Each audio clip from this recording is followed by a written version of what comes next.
Hello defence viewers, आज की हमारी इस वीडियो में आप सभी देशवासियों का बहुत बहुत स्वागत है। तो जैसा कि आज हम बात करने वाले हैं हमारी इंडियन आर्मी यानी भारतीय थल सेना पर। तो इंडियन आर्मी हमारी इंडियन आर्म फोर्सेस की एक लैंड बेस्ड ब्रांच है जो 1.2 मिलियन एक्टिव पर्सनल्स और 9,60,000 रिजर्व पर्सनल्स के साथ वर्ल्ड की लार्जेस्ट स्टैंडिंग वॉलंटियर आर्मी कहलाती है।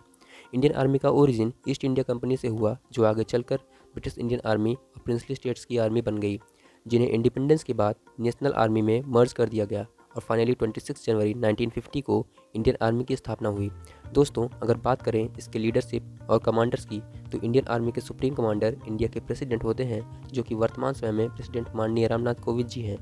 दोस्तों, इंडियन आर्मी के प्रोफेशनल हेड को आर्मी चीफ या चीफ ऑफ आर्मी स्टाफ कहते हैं, जो एक 4 स्टार जनरल रैंक के ऑफिसर होते हैं। करंट में army chief general Manoj Mukund Naravane ji हैं। इसके साथ ही साथ चीफ ऑफ स्टाफ कमेटी के चेयरमैन का पद भी नरवणे जी को ही मिला है। दोस्तों, आर्मी के डिप्टी हेड को vice chief of army staff कहते हैं, जो एक 3 star senior most lieutenant general होते हैं।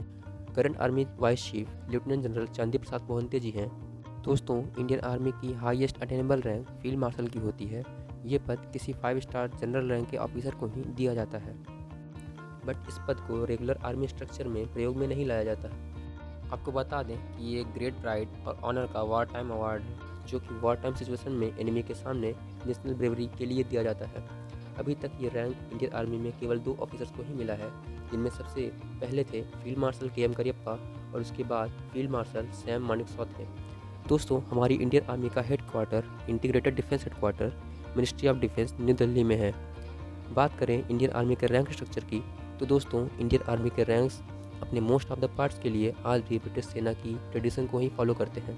इंडियन आर्मी के कमीशन्ड ऑफिसर्स आर्मी की कमांड यूनिट्स को लीड करते हैं, जैसे platoon, company, brigade, division, corps etcetera. दोस्तों, इंडियन आर्मी ऑफिसर्स को ट्रेनिंग के डिफरेंट कोर्सेज से गुजरना पड़ता है।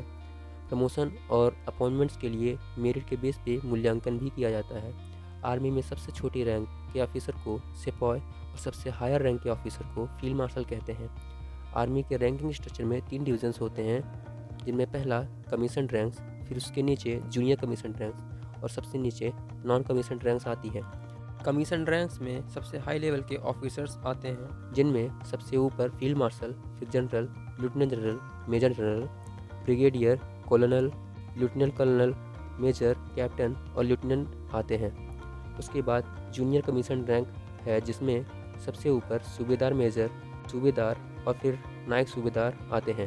और लास्ट में नॉन कमीशन रैंक्स आती हैं, जिसमें सबसे ऊपर हविलदार, नायक, लांस नायक और सबसे नीचे सिपाही आते हैं। अब आते हैं अपने अगले टॉपिक पर, जो कि है आर्मी कमांड्स और फील्ड फॉर्मेशंस। तो दोस्तों, आर्मी के कमीशन ऑफिसर्स अपने अपने लेवल पर अपनी कमांडिंग यूनिट्स को लीड करते हैं। इसी तरह हमारी आर्मी ऑपरेशनली और जोग्राफिकली 7 पार्ट्स में डिवाइड है, जिसे हम कमांड कहते हैं। वो 7 कमांड यूनिट्स कुछ इस तरह हैं: central command Lucknow, eastern command Kolkata, northern command Udhampur, southern command Pune, western command Chandi Mandir Haryana, south western command Jaipur, army training command Shimla. इनमें से 6 ऑपरेशनल कमांड और एक ट्रेनिंग कमांड है। प्रत्येक कमांड को एक आर्मी कमांडर हेड करता है, जो कि एक general officer commanding in chief कहलाता है और एक लेफ्टिनेंट रैंक का सीनियर मोस्ट ऑफिसर होता है। हर एक कमांड डायरेक्टली आर्मी हेडक्वार्टर्स को रिपोर्ट करती है। दोस्तों, एक कमांड के अंडर 2 कॉर्प्स आती हैं, जिसे लेफ्टिनेंट जनरल रैंक का कॉर्प कमांडर हैंडल करता है। इंडियन आर्मी में टोटल 14 कॉर्प्स हैं। हर कॉर्प में 3 से 4 डिवीज़न आती हैं। एक डिवीज़न में 15,500 ट्रूप्स विथ 8,000 एक्स्ट्रा सप्लीमेंट आते हैं, जिसे मेजर जनरल रैंक के डिवीज़न कमांडर द्वारा हेड किया जाता है। हर डिवीज़न में 3 से 4 ब्रिगेड्स आती हैं। इसे ब्रिगेडियर रैंक के ऑफिसर द्वारा हेड किया जाता है। इंडियन आर्मी में 37 इंडिपेंडेंट ब्रिगेड्स भी हैं, जो डायरेक्टली कॉर्प कमांडर के अंडर ऑपरेट करती हैं। हर ब्रिगेड में 3 बटालियन होती है। बटालियन को बटालियन कमांडर हेड करता है, जो एक कर्नल रैंक का ऑफिसर होता है। बटालियन किसी इन्फेंट्री की मेन फाइटिंग यूनिट होती है। हर बटालियन में 4 राइफल कंपनीज होती हैं। हर कंपनी में 3 प्लाटून्स और एक प्लाटून में 3 सेक्शंस आते हैं। सेक्शन आर्मी की सबसे छोटी यूनिट है, जिसमें 10 पर्सनल आते हैं, जिसे एक हवलदार रैंक का ऑफिसर हेड करता है। दोस्तों, अब बात करें इंडियन आर्मी के द्वारा यूज़ होने वाले आर्म्स एंड इक्विपमेंट्स की, तो इंडियन आर्मी अपनी आर्मी के लिए most of the equipments other countries से इम्पोर्ट करती है। बट हाल ही के कुछ सालों में इंडियन गवर्नमेंट ने आर्मी इक्विपमेंट के इंडिजनाइजेशन पर काफ़ी फोकस किया है। इसमें भारतीय रक्षा कंपनियों जैसे DRDO, HAL, टाटा, महिंद्रा आदि का मेजर पार्टिसिपेशन रहा है। DRDO ने एक के बाद एक आर्मी के लिए नए और मॉडर्न वेपन्स एंड टेक्नोलॉजीज़ की सीरीज़ तैयार कर दी है। इनमें small arms, artillery, Arjun tanks, radars और मिसाइल्स भी शामिल हैं। आर्मी के पास टोटल 315 एयरक्राफ्ट मौजूद हैं, जिनमें मेनली हेलीकॉप्टर्स, कुछ UAVs और रिकॉनेसेंस ड्रोन्स भी हैं। दोस्तों, हमारी आर्मी को हाल ही में US ओरिजिन की 6 और असॉल्ट राइफल्स की 72,000 खेप मिलने से हमारी ताकत में इजाफा हुआ है और रसिया की AK-203 असॉल्ट राइफल्स वाली डील के तहत आर्मी को 1 लाख असॉल्ट राइफल्स मिलेंगी। इसके अलावा बोफोर्स तोप, Arjun tanks, T-90 Bhishma tank India के पास हैं। T-90 भीष्म टैंक 1 मिनट में 8 गोले दागती है। अर्जुन MK1 थर्ड जनरेशन का मेन बैटल टैंक है। दोस्तों, आर्मी के पास डिफेंस के लिए करंट में पृथ्वी, आकाश, XRSAM, MRSAM, S-400 और BMD जैसे मिसाइल डिफेंस सिस्टम हैं, जबकि अटैक के लिए हमारे पास अग्नि सीरीज की मिसाइल्स ब्रह्मोस, निर्भया, प्रहार, शौर्य मिसाइल और नाग जैसी डेडली मिसाइल्स हैं, जिनका डंका पूरी दुनिया में बजता है।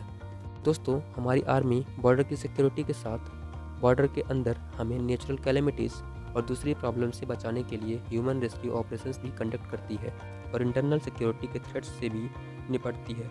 हमारी आर्मी ने हमारे पड़ोसी पाकिस्तान से अभी तक 4 बार और हमारे चिंदी पड़ोसी चाइना से 1 बार वॉर किया है।